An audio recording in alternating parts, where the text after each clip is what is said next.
Hello नमस्कार मित्रमैत्रिणी आणि माझ्या सगळ्या ताईंचं आपल्या आणखीन एका नवीन व्हिडिओमध्ये अगदी मनापासून स्वागत करते। तर आजच्या व्हिडिओमध्ये मी तुम्हाला महाशिवरात्रीची पूजा कशी करावी, रुद्राभिषेक कसा करावा, 4 प्रहर पूजा कशी करावी हे दाखवणार आहे। तर महाशिवरात्रीबद्दलचे 2-3 व्हिडिओ आपल्या चॅनलवरती मी अपलोड केलेले आहेत। तरी पण माझ्या बऱ्याचशा मैत्रिणींच्या कमेंट आल्या की महाशिवरात्रीची पूजा कशी करावी हा व्हिडिओ अपलोड करा। तर मी आज तोच व्हिडिओ अपलोड करणार आहे, तर व्हिडिओ पूर्ण पाहत राहा। तर गार्डन मध्ये मस्त असे फ्रेश फुलं आले, ते फुलं तोडते मी आणि व्हिडिओला सुरुवात करते। चला तर मग, आणि आपल्या चॅनलवरती कुठून कुठून तुम्ही व्हिडिओ पाहतात ते पण मला नक्की सांगा कमेंटमध्ये। आणि व्हिडिओ आवडला तर एक लाईक नक्की करत जा, कारण तुमच्या एका लाईकनी एका कमेंटनी अजून नवीन नवीन व्हिडिओ बनवण्यासाठी मला मोटिवेशन मिळतं। मंडळी, असं म्हणतात की महादेवांना महाशिवरात्रीच्या दिवशी अभिषेक घातल्याने माणसाला समाधान आणि मोक्षाची प्राप्ती होत असते। महाशिवरात्रीच्या दिवशी किंवा श्रावण महिन्याच्या सोमवारी महादेवांना रुद्र अभिषेक घातल्याने अतिदारिद्रता व्यक्ती असलेला सुद्धा भाग्यवान होतो असं म्हणतात। आणि रुद्राभिषेक घातल्याने ब्रह्महत्येसारखे पाप सुद्धा नष्ट होतात। त्यामुळे रुद्राभिषेकाची तुलना कशानेच होणं अशक्य आहे। महाशिवरात्रीच्या दिवशी तुम्हाला अभिषेक घालायचा असेल ना महादेवांना, तर तुम्ही दुपारी 12च्या आतमध्ये घालावा शक्यतो असं शास्त्र सांगतं। पण रुद्राभिषेक जर घालायचा असेल तुम्हाला तर तुम्ही प्रदोष काळामध्ये म्हणजे संध्याकाळपर्यंत केला तरी पण चालतं। आणि मंडळी, महाशिवरात्रीच्या दिवशी आपल्याला रात्रभर जागरण करून 4 प्रहरची पूजा करायची असते। असे केल्याने महादेव प्रसन्न होतात। तर तुम्हाला जरी करायची असेल ना 4 प्रहर पूजा, तर तो सुद्धा मुहूर्त मी तुम्हाला पुढे सांगतेच। तर आधी व्हिडिओला सुरुवात करते आणि पूजा कशी करायची ते दाखवते। तर मी फ्रेश अशी फुलं तोडून आणले माझ्या गार्डनमधून, खूप फुलं निघले आज। तर रोजची देवपूजा पण करून घेतलेली आहे। आज सोमवार आहे तर तुम्ही बघितलीच असेल। आणि माझ्याकडे महादेवांचा फोटो नाही आहे, घरामध्ये महादेवांचा फोटो ठेवू नये असं म्हणतात, त्यामुळे मी महादेवांचा फोटो आत्तापर्यंत घेतलेला नाही। पण हे शिवलीलामृतचं माझ्याकडे 11वा अध्याय आहे, त्याच्यावरती महादेवांचा फोटो, माता पार्वती आणि गणेशांचा फोटो पण आहे, शिवकुटुंबाचा फोटो आहे त्यावरती, तर तोच मी तिथं ठेवलेला आहे। त्याला पण छान असं सजून घेतलंय। आता तुम्ही बोलता की समईचे तोंड इकडं का केलेत बरं, तर ती माझी उत्तर दिशा आहे, ईशान्य कोपरा। तर उत्तर दिशेकडे समईचे तोंड केलेत मी। आणि जो नंदादीप आहे तर तो लावला तरी पण चालतो, कारण त्याची दिशा ब्रह्मांडाकडे असते त्यामुळे। तर आता सगळ्यात आधी मी इथं पंचामृत बनवून घेते। पंचामृतासाठी मी इथे दही, दूध, साखर, तूप आणि मध घेतलाय। तर तुम्ही पंचामृताने अभिषेक घालू शकता महादेवांना किंवा दुधाने घालू शकता।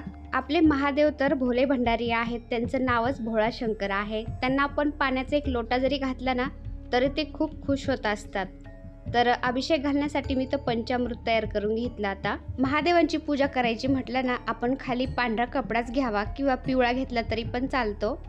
तर सगळ्यात आधी मी आता गणपती बाप्पांना अभिषेक घालून घेते। सगळ्यात आधी गणपती बाप्पांचा मान असतो। महादेव त्यांचे पिता असले तरी पण गणपती बाप्पांचाच मान आहे।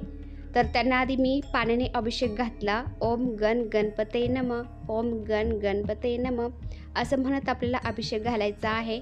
पाण्याने घातल्यानंतर आपल्याला पंचामृताने घालायचा आणि त्यानंतर पुन्हा पाण्याने अभिषेक घालायचा। तर महाशिवरात्रीच्या दिवशी तुम्हाला अभिषेक घालायचा असेल, महादेवांची सेवा करायची असेल तर ते सांगते मी तुम्हाला आधी, आणि नंतर सांगते महादेवांना रुद्राभिषेक कसा घालायचा। आता गणपती बाप्पांना अभिषेक झाल्यानंतर स्वच्छ कपड्याने कोरड्या पुसून घ्यायचं, त्यांना थोडेसे तांदूळ ठेवायचे, हळदी कुंकू वाहून त्यांना स्थान दिलं मी आता। आणि स्थान दिल्यानंतर पुन्हा गणपती बाप्पांना हळदी कुंकू फूल वाहायचं आणि त्याला नमस्कार करून पुढल्या पूजेला सुरुवात करायची। आता गणपती बाप्पांना मी फूल वाहिलं, त्यानंतर त्यांना धूप दीप दाखवलं आणि आता पुन्हा ते तांबण मी स्वच्छ धुवून पुसून घेतला, कारण पंचामृत तेलकट असतं, त्यामध्ये तूप पण नसतं, त्यामुळे स्वच्छ धुवून पुसून घेतलं मी। आणि आता महादेवांना अभिषेक घालतेय। तर बेलपत्राचं एक पान मी ठेवलं तांबण्यामध्ये, त्यावरती महादेवांची पिंड ठेवली। तर माझ्याकडे महादेवांची पिंड ही पारदची आहे, अगदी छोटीशी आहे। ही छोटीशी जरी असली ना त्याचं वजन खूप असतं आणि खूप महाग असते ती। तर अगदी छोटीशी पिंड आहे, तुम्ही बघू शकता। हीच मला 2500ला पडली होती। पण पारदचं शिवलिंग हे खूप पवित्र मानलं जातं, ते स्वयंसिद्ध धातू आहे, त्याला कितीतरी प्रक्रिया करून बनवलेलं असतं, त्यामुळे ते स्वयंसिद्ध आहे असं म्हणतात। त्याला कुठल्याही प्रकारे सिद्ध करायची गरज नसते। तर महादेवांना मी आधी पाण्याने अभिषेक घातला आणि त्यानंतर पंचामृताने आणि पुन्हा पाण्याने असा अभिषेक घालायचा। तुमच्याकडे ओलं चंदन जर असेल ना, ते सुद्धा पाण्यामध्ये मिक्स करून तुम्ही त्याने अभिषेक घालू शकता। कोरडं जरी असेल तर ते पण तुम्ही मिक्स करून अभिषेक घालू शकता।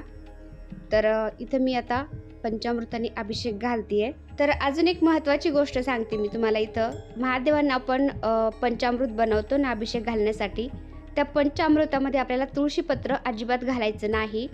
तर महादेवांच्या कुटुंबाला तुळशीपत्र चालत नाहीत, महादेवांना चालत नाही आणि त्यांच्या पूर्ण कुटुंबाला तुळशीपत्र हे चालत नाही, बाकी सगळ्या देवांना चालतं। त्यामुळे पंचामृतात आपण चुकूनही तुळशीपत्र हे टाकायचं नाही। आणि पंचामृत आपण तांब्याच्या भांड्यामध्ये घ्यायचं नसतं, तुम्ही पितळेच्या घेऊ शकता, काचेच्या घेऊ शकता किंवा आजकाल हे सिल्वर कलरचे भांडे मिळतात त्यामध्ये घेऊ शकता। फक्त तांब्याच्या पात्रामध्ये तुम्ही हे पंचामृत किंवा दूध घ्यायचं नाही। तर स्क्रीनवर तसं मी तुम्हाला दिलेलंच आहे काय करावं काय करू नये। तर महादेवांना तुटका तांदूळसुद्धा चालत नसतो, अख्खा तांदूळच आपण घ्यायचा असतो। तर ही पारची शिवलिंग आहे ना, तुम्हाला घ्यायचं असेल तर तुम्ही कमेंट करून मला सांगा, मी तुम्हाला त्या काकांचा नंबर देईलच। तर पारचं शिवलिंग ओरिजिनल आणि डुप्लिकेट कसं ओळखायचं ते पण मी तुम्हाला सांगते। तर पारचं शिवलिंग आपण हातावर थोडंसं घासलं ना तर आपला हात काळा होतो, काळा झाला की समजायचं आपलं पारचं शिवलिंग ओरिजिनल आहे। आणि डुप्लिकेट असेल ना तर आपण हातावर कितीही घासा तरी आपला हात काळा होणार नाही। तर त्यामध्ये पारा असतो त्यामुळे हात आपला काळा होतो। तर पारचे शिवलिंग असं ओळखायचं, डुप्लिकेट आणि ओरिजिनल। तर महादेवांना अभिषेक घालताना तुम्ही ओम नमः शिवाय हा मंत्र म्हणायचा आहे किंवा महामृत्युंजय मंत्र म्हटला तरी पण चालेल। तसं दोन्ही मंत्र मी तुम्हाला स्क्रीनवर दिलेलेच आहेत, त्यापैकी तुम्ही एक कुठलाही म्हणू शकता।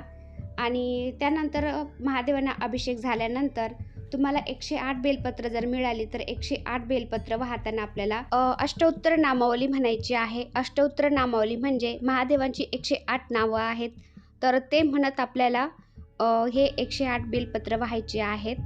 तर या दिवसामध्ये पानांची गळती झालेली आहे, थंडीमुळे पान गळती झालेली आहे, तर बेलपत्र मिळणं थोडं मुश्किलच आहे। मिळेल तर खूपच चांगलं, तुम्ही 108 वाहू शकता। आणि नाही मिळाले तर तुम्ही एक जरी वाहिलं ना महादेवांना बेलपत्र तरी पण महादेव स्वीकार करतात आणि खुश होतात।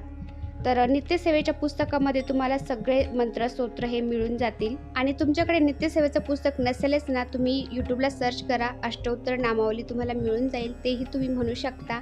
आता हे तर झालं तुम्हाला महादेवांना अभिषेक कसा घालायचा। आता सांगते महादेवांना रुद्र अभिषेक कसा करायचा। तर मी अभिषेक कसा घालायचा महादेवांच्या पिंडीवरती ते मी तुम्हाला दाखवलंच आहे। तर रुद्राभिषेक करायचा असला ना तुम्हाला तर तुम्ही आधी अभिषेक घालून घ्यायचा आधी दाखवल्याप्रमाणे। आणि अभिषेक झाल्यानंतर शिवलिंग पुन्हा तामणात घ्यायचं। तर शिवलिंग छोटंच असतं त्यामुळे ते पाण्यामध्ये बुडायची शक्यता असते, कारण आपल्याला रुद्राभिषेक करण्यासाठी 1 ते 1.5 तास आरामशीर लागत असतो पठण करण्यासाठी, वाचन करण्यासाठी।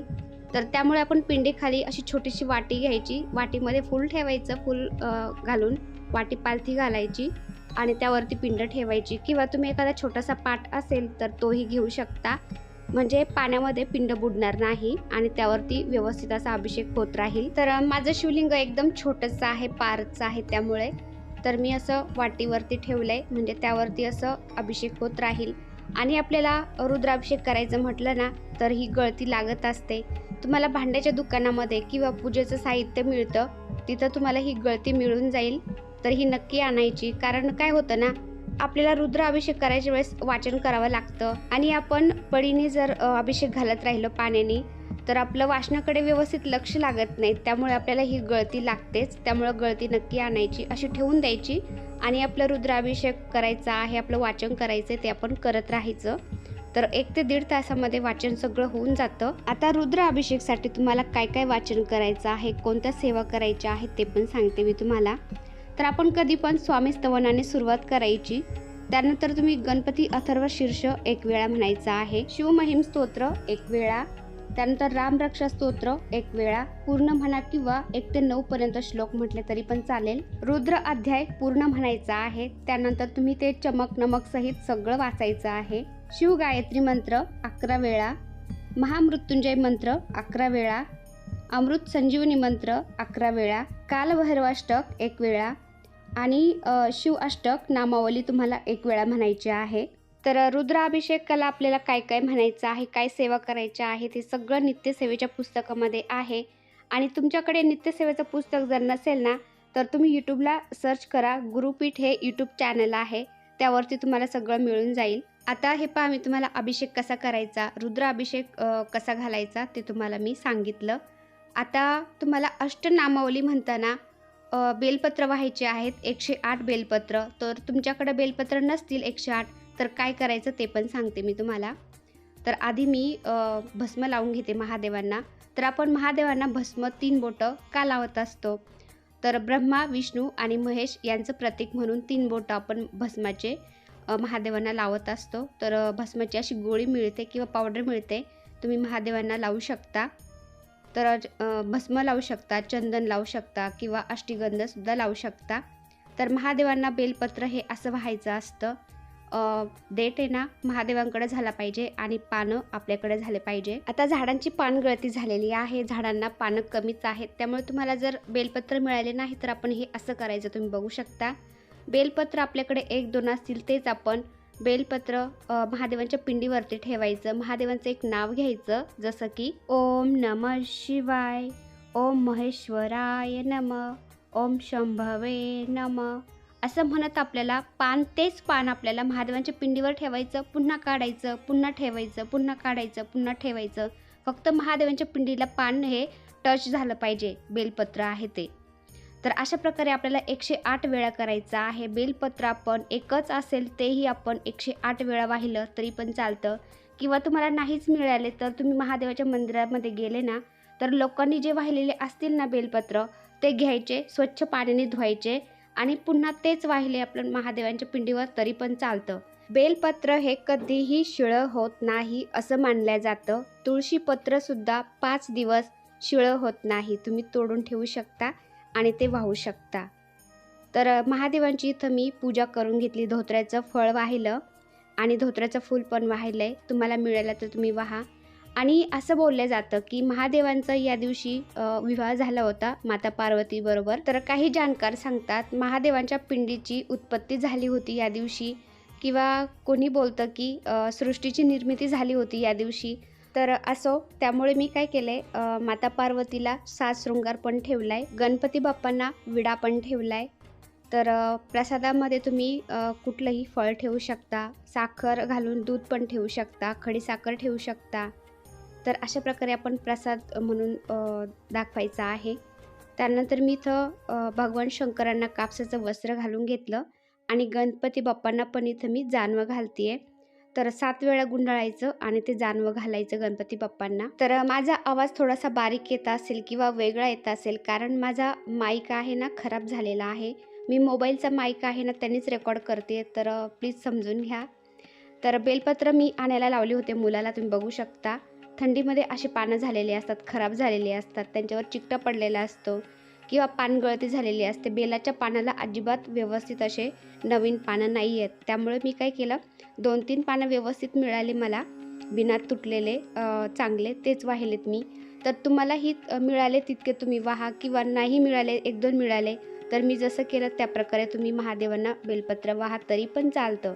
किंवा एखाद्या मोठ्या मंदिरामध्ये तुम्ही गेले, तिथं तुम्हाला दुसऱ्यांनी वाहिलेले बेलपत्र खूप मिळाले तर तुम्ही स्वच्छ पाण्याने धुवा आणि ते पुन्हा बेलपत्र महादेवांच्या पिंडीवर वाहा तरी पण चालतं. तर महाशिवरात्रीच्या दिवशी असं बोलतात की दुपारी झोपायचं नसतं आणि रात्रीचं जागरण करून आपल्याला महादेवांची 4 प्रहर पूजा करायची असते. तर ते 4 प्रहर कोणते आहे ते पण मी तुम्हाला सांगते, तुम्हाला जर पूजा करायची असेल तर.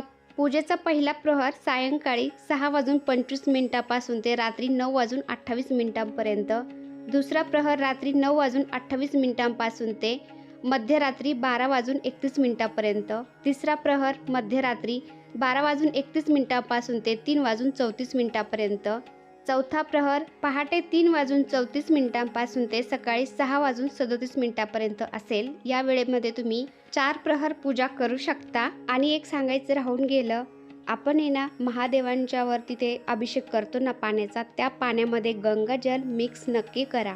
तर मीही केलं होतं, दाखवायचं विसरून गेले. तर गंगाजलाने अभिषेक केल्यावर आपल्याला मोक्षाची प्राप्ती होत असते. तर गंगाजल नक्की मिक्स करा पाण्यामध्ये. तर प्रसादामध्ये मी केळी पण ठेवल्यात, गणपती बाप्पांना विडा पण ठेवला आहे आणि नंतर मी आता दूध साखरेचा नैवेद्य पण ठेवते. तर तुम्हाला हा व्हिडिओ मी फक्त दाखवायचा आहे म्हणून नाही, तर मी सोमवारी पूजा करत असते महादेवांची. कारण पारसच्या शिवलिंगावर आपण सोमवारी 1 लोटाभर जरी पाणी घातलं, पाण्याने अभिषेक घातला, तरी 12 शिवलिंगाचा अभिषेक केल्याचं फळ आपल्याला त्यामधून प्राप्त होत असतं. त्यामुळे शक्यतो तुम्ही पारसचं शिवलिंग घ्या.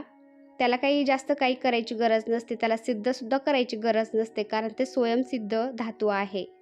तर मी सोमवारी एक गळती ठेवून देत असते, फक्त एका प्लेटमध्ये शिवपिंड ठेवून आणि गळतीमध्ये पाणी घालून ठेवलं की ते अभिषेक होत राहतो. किंवा आपण जे अष्टनामावली आहे तेवढी म्हणून घ्यायची, एखादं बेलाचं पान वाहून तरी पण चालतं. तर अशा प्रकारे अगदी सोप्या पद्धतीने महादेवांना आपण महाशिवरात्रीच्या दिवशी अभिषेक कसा घालायचा, रुद्राभिषेक कसा घालायचा, हे तुम्हाला मी ऑन ग्राउंड दाखवलेलं पण आहे आणि सांगितलंय.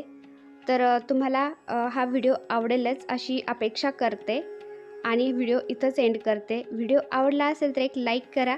चॅनलवर नवीन असाल तर प्लीज आपल्या चॅनलला सबस्क्राईब पण करा. चला तर भेटूया पुन्हा अशाच एका छानशा व्हिडिओबरोबर. तोपर्यंत बाय बाय. व्हिडिओ पाहिल्याबद्दल धन्यवाद. सर्वांना श्री स्वामी समर्थ.